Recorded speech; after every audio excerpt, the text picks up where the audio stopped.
तो किसी मित्र का प्रश्न है कि प्रज्ञा का विकास कैसे होगा, क्योंकि हम बार बार कह रहे हैं कि बुद्ध ने कहा शील, समाधि और प्रज्ञा। तो शील भी समझ आ गया, 5 शील हैं। समाधि भी समझ आ गया, ध्यान करते करते थोड़ा बहुत समाधि का अभ्यास होगा। अब प्रज्ञा क्या है? प्रज्ञा के बारे में कई बार थोड़ा सा कन्फ्यूजन रहता है। मुझे भी था पहले, प्रज्ञा, फिर प्रज्ञा क्या। तो बुद्ध ने कई बार कुछ सूत्रों में प्रज्ञा का जिक्र किया, मतलब अलग से प्रज्ञा सूत्र भी है। सारिपुत्र उनके जो मुख्य शिष्य थे, मुख्य शिष्यों में से एक थे, और जिनको कहा जाता था कि ये प्रज्ञा के क्षेत्र में बुद्ध के बाद इनका नंबर था। तो उनके भी सूत्र हैं, और ये प्रज्ञा तो लगभग हर जगह आएगी। तो देख लेते हैं बुद्ध ने क्या कहा। तो अब इसमें मज़े की बात यह है कि मुझे करीब 15 साल से ज़्यादा हो गए थे ध्यान करते हुए, और ये 2 शब्द मुझे सुनाई दिए। कहाँ से? सूत्रों से। मतलब सूत्र में सुन रहा था, मैंने कहा ये क्या है। मैंने उसका इक्विवेलेंट ढूंढा, संस्कृत में नहीं मिला, हिंदी में नहीं मिला, लेकिन उसको बुद्ध ने काफ़ी कहा। जैसे मैं एक और वीडियो में कह रहा था कि योनिसो मनसिकार बुद्ध बार बार चर्चा करते हैं, हमने सुना ही नहीं था। हो सकता है आप में से किसी ने सुना हो पहले से, लेकिन बहुत सारे लोगों ने शायद नहीं सुना होगा। तो वो कहते हैं सबसे पहले हीरी ओतप्पा। अभी 2 शब्द हैं, हीरी ओतप्पा। इसका मैंने पर्यायवाची ढूंढा, मतलब इसका मतलब ढूंढा हिंदी में, संस्कृत में मेरे को मिला नहीं। अगर किसी को पता हो तो कृपया बताएं। अच्छा, इसको समझने में मुझे बहुत टाइम लग गया। हीरी ओतप्पा क्या बोलेंगे, क्योंकि हिंदी में तो था नहीं। तो हीरी का मतलब ये है कि आप कोई काम करने जा रहे हैं। हो सकता है कि आपने पहले काम ऐसा किया हो, कोई गलत काम, जिससे अंदर से आपके ग्लानि आ रही है। हो सकता है बहुत छोटा हो, किसी को पता नहीं चलेगा। जैसे माना एग्जाम्पल के तौर पे कोई बच्चा आपके पास आया है, या आपका बच्चा है या पड़ोसी का बच्चा है, और वो आपको इरिटेट कर रहा है और आपने ज़ोर से बोल दिया, और हिंदुस्तान में तो हाथ भी उठा देते हैं, और आपने उसको डांट दिया माना, और बच्चा रोने लग गया या रुआंसा हो गया, और बाद में आपको ग्लानि हुई कि यार ऐसे नहीं करना चाहिए था।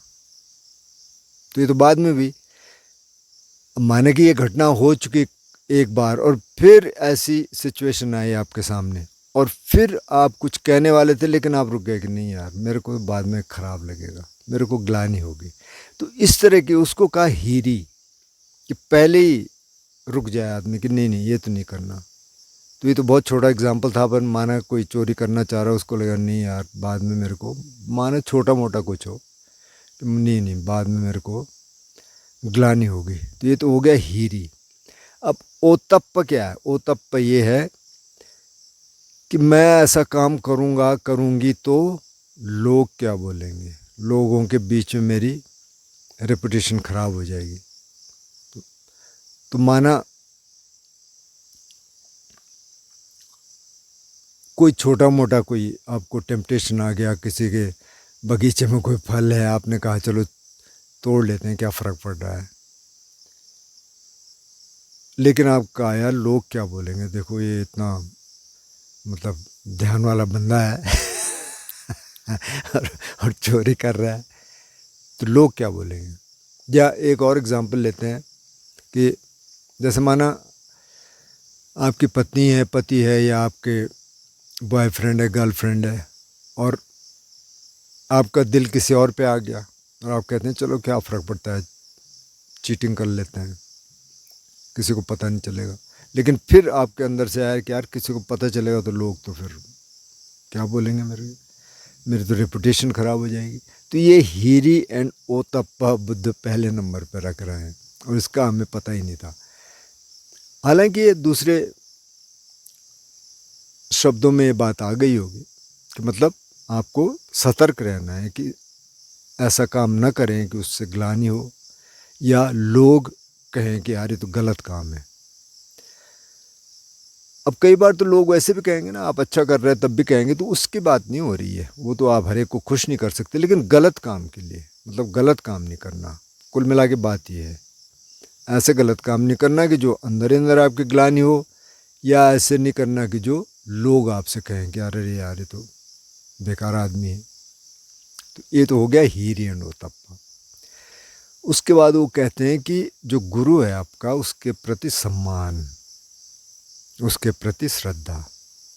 तो अब हमारे ओरिजिनल गुरु तो बुद्ध हैं, तो उनके प्रति सम्मान भी है, श्रद्धा भी है, बहुत श्रद्धा है।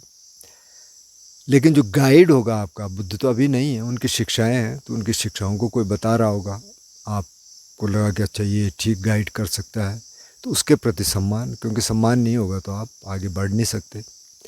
लेकिन फिर बुद्ध कहते हैं कई कई सूत्रों में कि आपका कोई सीनियर है और वो गलत काम कर रहा है और आपको पता चल गया, तो आप उसको बताइए कि भाई ये तो गलत है जी, गुरुजी आप ये तो गलत कर रहे हैं, आप गुरु हैं ठीक है लेकिन ये गलत है। तो उन्होंने भिक्षुओं को भी इसके लिए प्रोत्साहित किया। उन्होंने कहा अगर गलत कर रहा है आप मीटिंग बिठाइए, बताइए, पहले तो आप अपने आप बता दीजिए, अगर वो नहीं मान रहा तो सामूहिक रूप से फैसला करिए। तो गलत तो बताना है, लेकिन जब तक आपको लगता है ये ठीक है तो उसका सम्मान करिए, नहीं तो वो गाइड भी नहीं कर पाएगा। तो श्रद्धा मतलब अंधश्रद्धा नहीं है, जैसे कई और ट्रेडिशन में है कि तो गुरुजी हैं जो कहेंगे ठीक है, वो पता नहीं क्या क्या कर लेते हैं। वज्रयान में भी है ऐसा कि गुरु तो मतलब अल्टीमेट है, वो जो कहेंगे ठीक है, मतलब गलत भी कर रहे हैं तो ठीक है, हम कौन होते हैं देखने वाले, या हम कौन होते हैं उनको जज करने वाले, हो सकता है मैं गलत जज कर रहा हूँ, कर रही हूँ।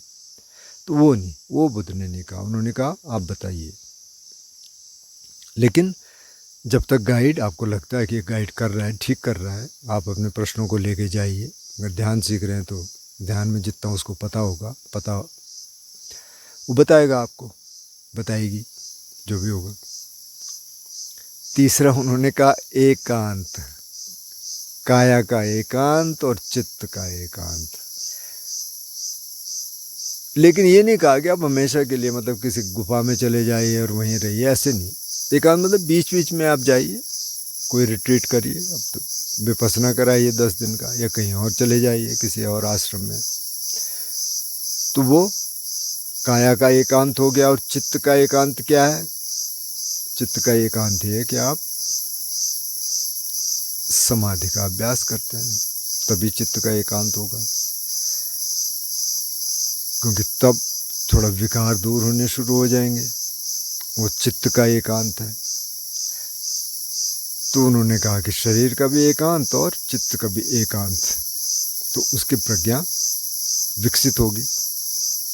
चौथा जो बार बार हम कह रहे हैं कि शील का पालन करेंगे तो काफ़ी सारी अवेयरनेस आपके आ जाएगी, आपकी प्रज्ञा डेवलप होगी। तो 5 शील हैं। हत्या नहीं करेंगे किसी प्राणी की, चोरी नहीं करेंगे, व्यभिचार नहीं करेंगे, व्यभिचार का मतलब चीटिंग नहीं करेंगे अपने पार्टनर के साथ, झूठ नहीं बोलेंगे और नशा नहीं करेंगे। ये 5 शील। अब बार बार मैं इसको रिपीट करता हूँ क्योंकि कई बार हो सकता है कि कोई इसी वीडियो को सुने तो कम से कम पता तो चल जाए कि 5 शील कौन से हैं। ज़रूरी नहीं है कि सब लोग ज़्यादातर वीडियोस देख रहे हों, तो इसका इसलिए इनका जिक्र करना ज़रूरी है, और जो देख भी रहे हैं उनके लिए भी रिमाइंडर हो जाता है। तो अच्छा है जितनी बार कहेंगे, क्योंकि बुद्ध ने पता नहीं कितनी बार कहा है। तो शील हो गए। अब एक चीज जो कहते हैं बार बार, बहुसुतवा। बहुसुतवा मतलब जिसने बहुत सुना हुआ है। क्या? बहुत सुना हुआ है, जो बुद्ध वाणी है या जो संतों की वाणी है उसने बहुत सुनी हुई है। तो उस समय तो सुनना था, उसमें लिखना तो था नहीं, लिखना पढ़ना नहीं था, किताबें नहीं थी, तो सिर्फ सुन सकते थे। जब कोई आएगा तो आप सुन सकते हैं, अदरवाइज़ कोई और तरीका था ही नहीं। तो अभी ये कह सकते हैं कि जिसने बहुत कुछ पढ़ा हो अभी भी सुन सकते हैं, मतलब आप ये भी सुन ही रहे होंगे। तो बहुत सुना हो जिसने, तो बुद्ध के सूत्र सुनिए, जिस भी लाइन को आप फॉलो करते हैं सुनिए।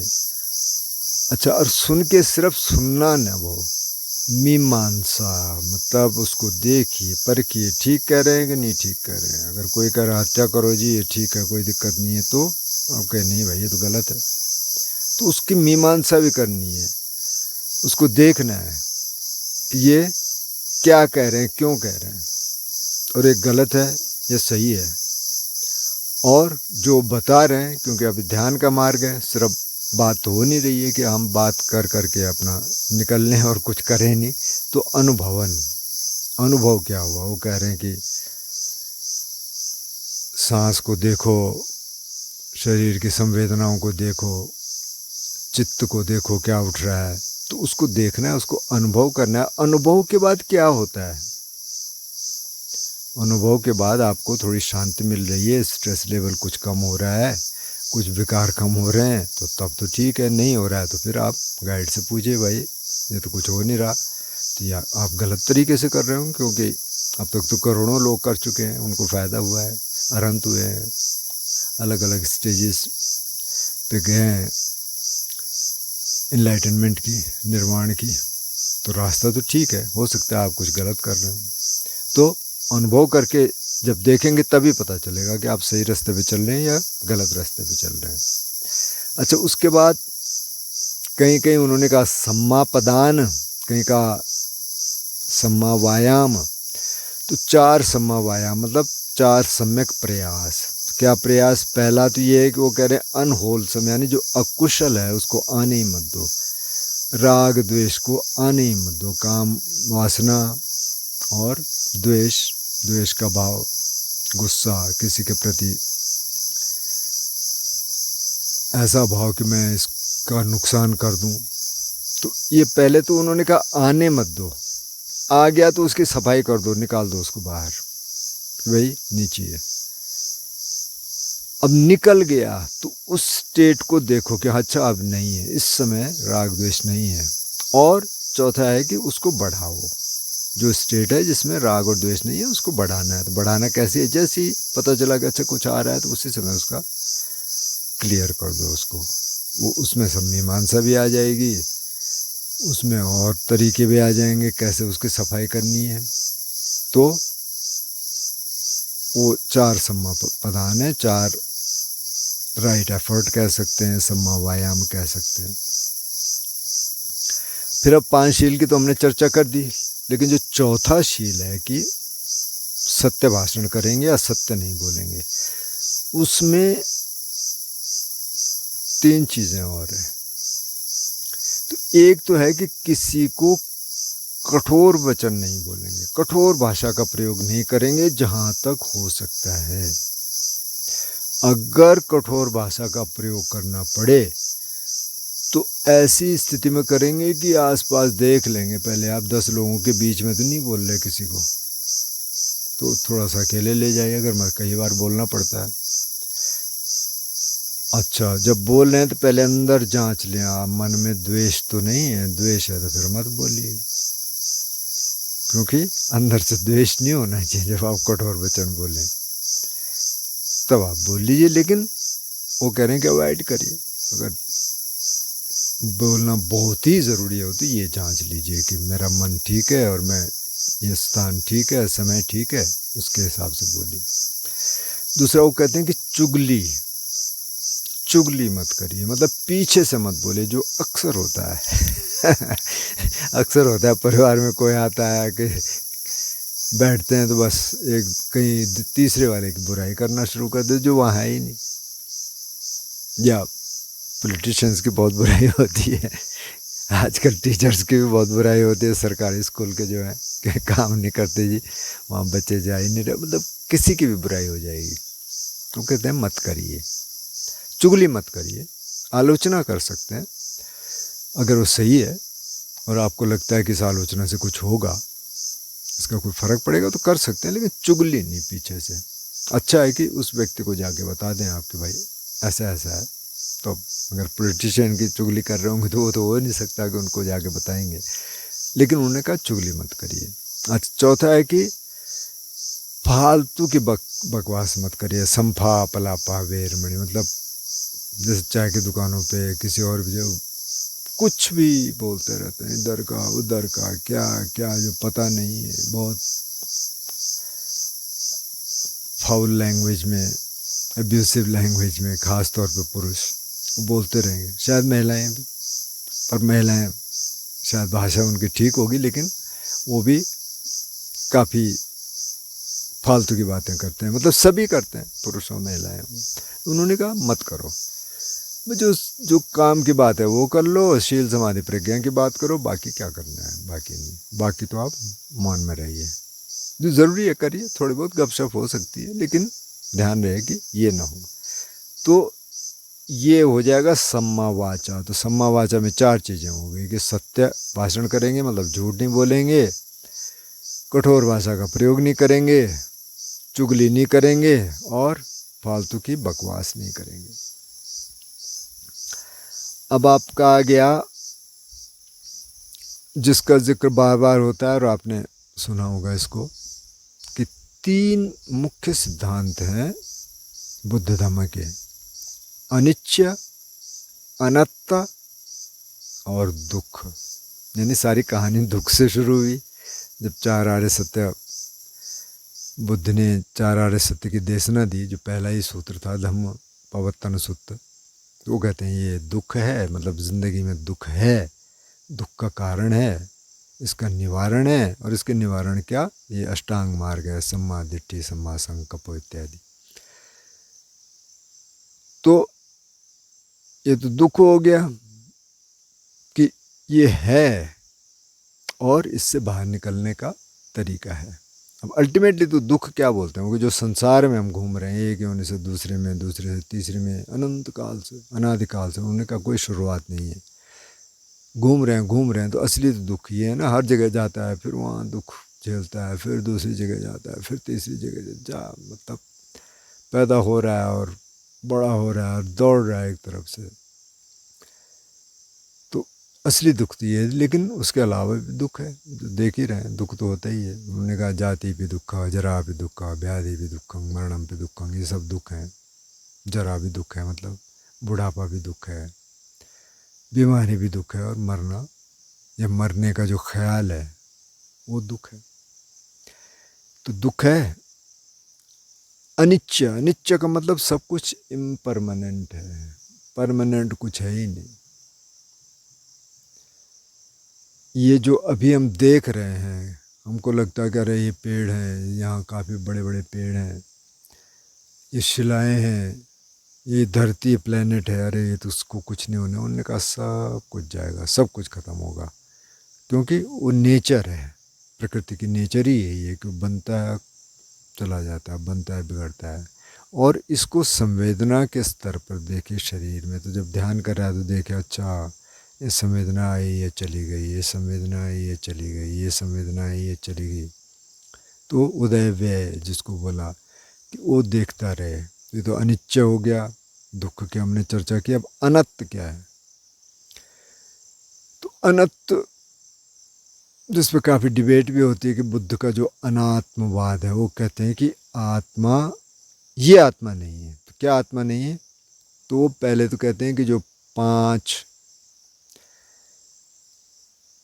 खंड हैं, खंड उनको बोलते हैं, स्कंध, जो पांच चिपकाव के स्कंध हैं, जिनसे हम चिपके रहते हैं, उन्होंने कहा ये आत्मा नहीं है। तो पांच कौन से हैं, एक तो शरीर है, शरीर स्कंध, उन्होंने कहा ये आत्मा नहीं है। फिर मन के चार स्कंद बताए, एक तो वेदना मतलब संवेदना, सेंसेशन, उन्होंने कहा ये भी आत्मा नहीं है। फिर संवेदना के बाद संज्ञा, संज्ञा का मतलब परसेप्शन, इंग्लिश में कहें तो परसेप्शन, परसेप्शन भी आत्मा नहीं है।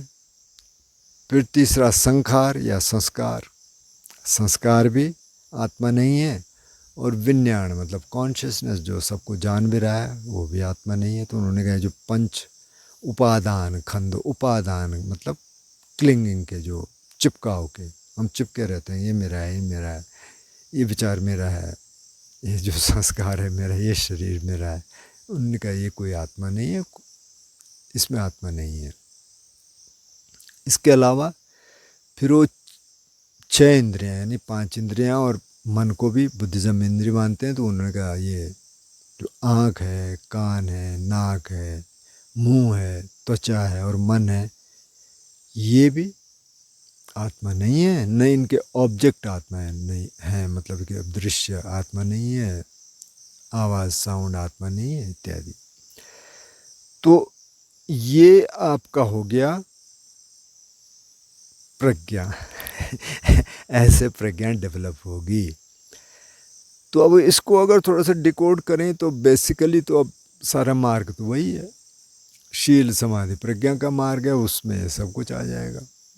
ना कुछ चीज़ें जैसे हीरी और तपक का वो है तो वो थोड़ा सा नया है, लेकिन हम जब शील का पालन करेंगे तो अपने आप ही आ जाएगा कि वैसा काम ही नहीं करना है जिससे हमको ग्लानि हो या जो लोग कहें कि भाई ये तो गलत है। तो 5 शील उसमें आ जाएंगे।